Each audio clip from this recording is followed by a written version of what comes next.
A couple of things to go over in this video. One, the script for Avengers Doomsday is not complete. Two, the script that they have is a complete mess. And three, the script is not going to be finished ever. Yeah, that seems worrisome. Until you realize this is exactly what happened with Infinity War and Endgame.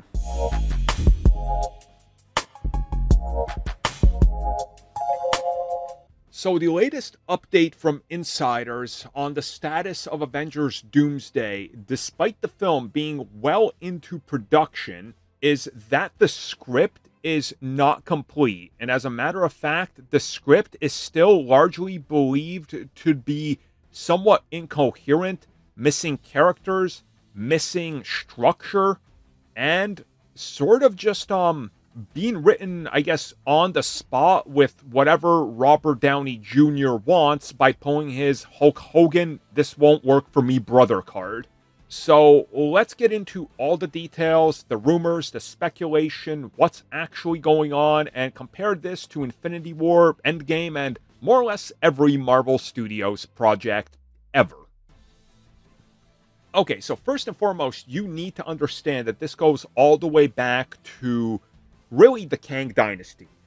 That film went through multiple writers, multiple directors, multiple people in conversation that pitched ideas that at some point were taken and then removed, and then their whole idea was scrapped, and then, of course, Jonathan Major's situation, then pivoting hardcore away from all of that, getting Robert Downey Jr. back, getting the Russo brothers back, changing it to Doomsday, and then, of course, the production constantly shifting backwards by months, because we know it was supposed to begin in December of 2024, you can see how things were already becoming problematic right out the gate. And making things worse is that we only have one writer back for this. Out of Marcus and McFeely, only one is returning. And a lot of people believe that the duo was responsible for what made all the Russo brothers MCU films good. Whether or not that's true, who knows? You know, we don't know. But we've seen how the Russo brothers work, and we know that to a degree, Infinity War and Endgame had incomplete scripts. Now, yes, this is true, but their scripts were like 80 to 90% complete, and there was wiggle room left to adjust. What we're hearing here is that they got like maybe 50% of a script, and the rest is sort of, we'll see what happens, we'll write it as far as we get along, and if actors free up, we can work them in. Now, while I want to believe that, because, hey, Doom, right? Negativity always gets more clicks, and you can play off of it. Then how did they announce a full cast of almost 30 actors without knowing what they're going to do? Those characters have to be in the script to some degree to know exactly what they're doing. I believe that this comes from unknown timing of other actors like Tom Holland, who was occupied, and other actors who are occupied doing other projects. When they free up, if we can get them, we'll add them. If not, we can retroactively add them during post-production of this film when we're doing Secret Wars, because they're shooting back-to-back. And they did this with Infinity War and Endgame. But the other thing that I want people to remember is Iron Man 1 was largely ad-libbed.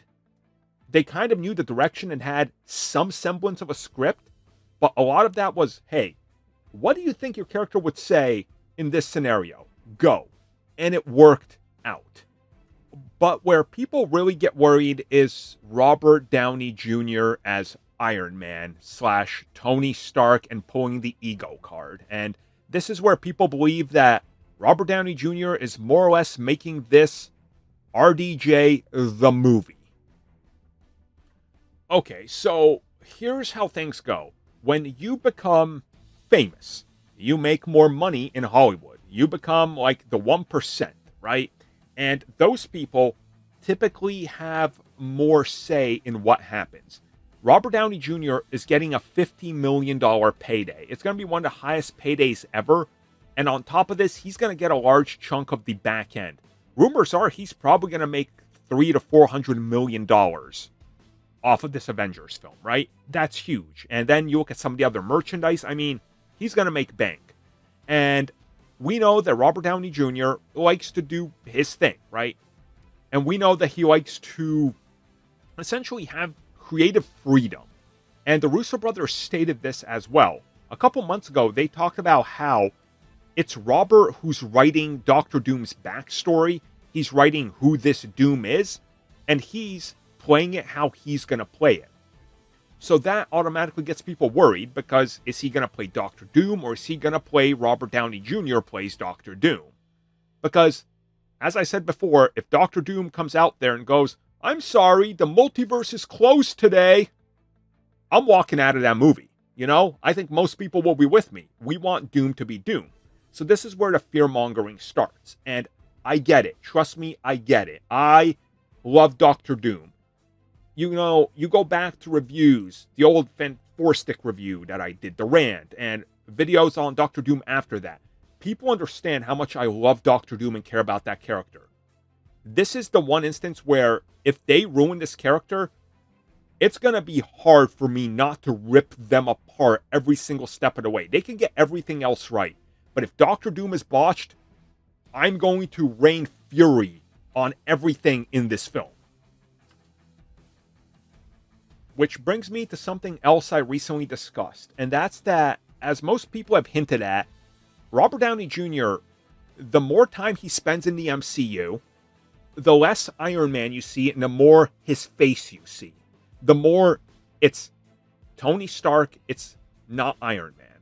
And this was like peak in Iron Man 3. It's not an Iron Man film, you know? Like, he spends more time out of the suit in that film than any previous film before. And even the Avengers films that follow and Civil War, he spends more time out of the suit and his face inside the suit when they do that camera, because again, they have to compensate for his demands. Hey, we got to put his face in everything, than anything else. The reason this is important is because people keep bringing that back up. He's one of those actors that's contracted to do this, right? Like Will Smith.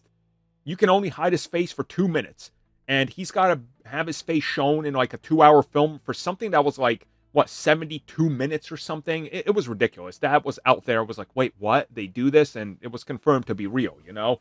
A lot of people are worried that he's going to pull the Hulk Hogan "that won't work for me, brother" card when they're like, hey, you got to wear the mask this time and wear it for now. And we're doing this and that. And he's going to be like, no, you know? And if that happens, yeah, people are going to be mad. And then you go back to the script being a mess, and people are trying to connect the dots and say, hey, maybe he's pulling the ego card. Maybe he is. Maybe he isn't. We don't know. I want to say he's not. I hope he's not. You know, I hope he understands who and what Doctor Doom means to so many people. And I trust the process, because we've seen time and time again that fear-mongering gets more headlines, right? And it's the bigger deal. And we've seen things with the likes of the Thunderbolts. There was multiple insiders reporting that this film was a disaster on the level of some of the worst in the MCU. What happened? Is it that bad? No. So again, I don't want to commit to maybe these people are right, but at the same time, you do got to be worried, because there's a lot of egos and big names at play. And just like wrestling, when they clash, it's never a good end result. Thank you for checking out that video, and thank you for your continued support. Feel free to like, share, subscribe, do whatever you will. And if you're so inclined and would like some additional content from us, which includes unfiltered content and bonus discussions, we do offer exclusively in our member section. We hope to see you there. So thank you for watching, and have a good one.